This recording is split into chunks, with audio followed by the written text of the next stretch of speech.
Si Agyo at ang kanyang pamilya ay naghahanda ng ilisan ng kanilang mga tungkulin habang ang nayon ay abala sa pag-uusig.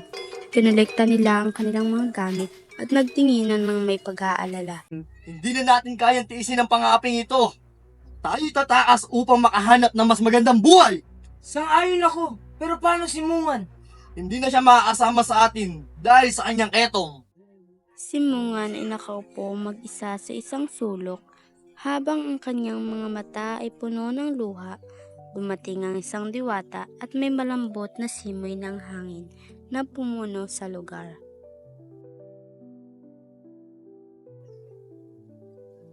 Sino ka?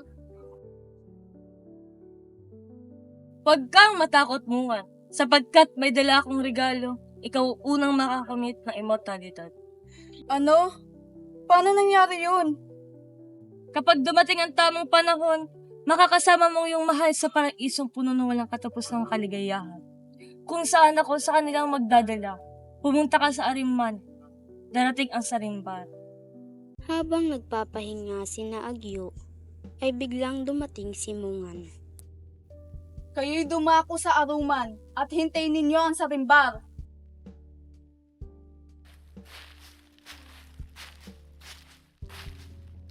Si Agyo at ang kanyang pamilya ay hindi mapakali habang hinihintay ang Sarimbar sa dalampasigan at muling nagpakita ang diwata sa kanilang harapan. Dumating na ang tamang panahon.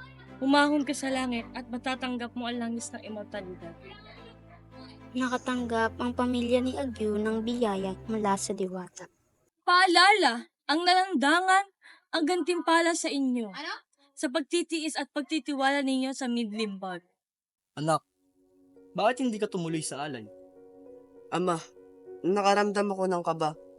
Dahil alam ko sa sarili ko na hindi ako makakasama sa iyo sa paglalakbay mo tungo sa paraiso. Ngunit bilang resulta, kailangan mo maglakbay sa daigdig ng 7 beses at mangolekta ng mga tagasunod bago ka makapasok sa paraiso kasama kami. Ito ang isang gawaing maghihintay sa iyo para sa ikaibubuti ng misyon. Kahit ito'y nakakatakot, gagawin ko ang lahat ng aking makakaya upang ihayag ang balita at mangolekta ng mga tagasunod upang masamahan ko kayo sa paraiso. Hindi magiging madali ang paglalakbay mo. Salamat, Ama. Ako'y maglalakbay na may pananalig at pagsisikap na may pag-asang makahanap ng mga taong handang paniwala ng paniniwala natin at gustong sumama sa walang hanggang kasiyahan sa paraiso. May tiwala ako sa iyo, anak.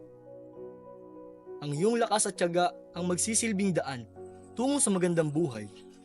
Bumalik ka pagkatapos ng iyong gawain. Ipagmamalaki kita, Ama. Paalam muna sa ngayon.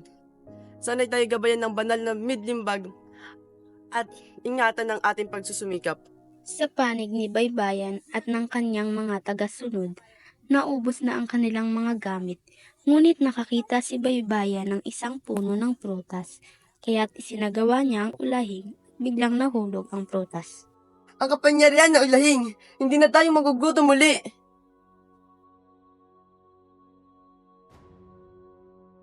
Baybayan, anak, bago may pagpatuloy ang iyong paglalakbay, makinig ka muna sa aking payo.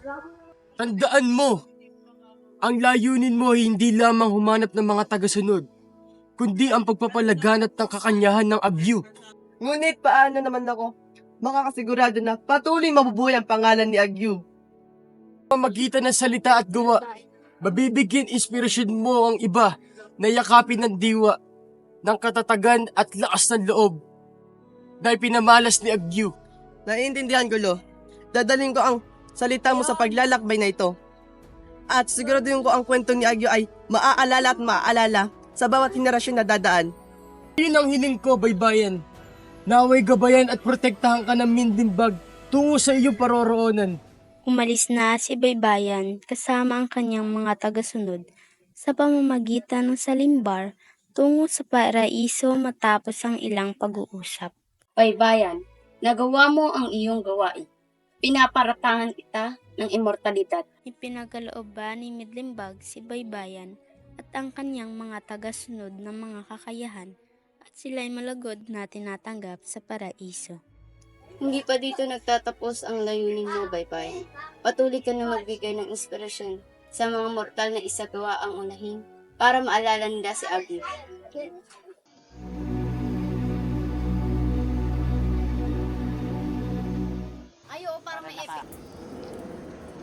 Kung na makakamit ng immortalidad, huwag kang matakot muwan.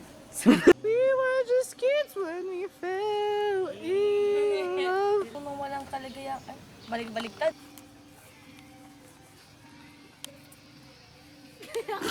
Darating, umahon ka sa hangin at iba man langaw. Paalala, ang dalandangan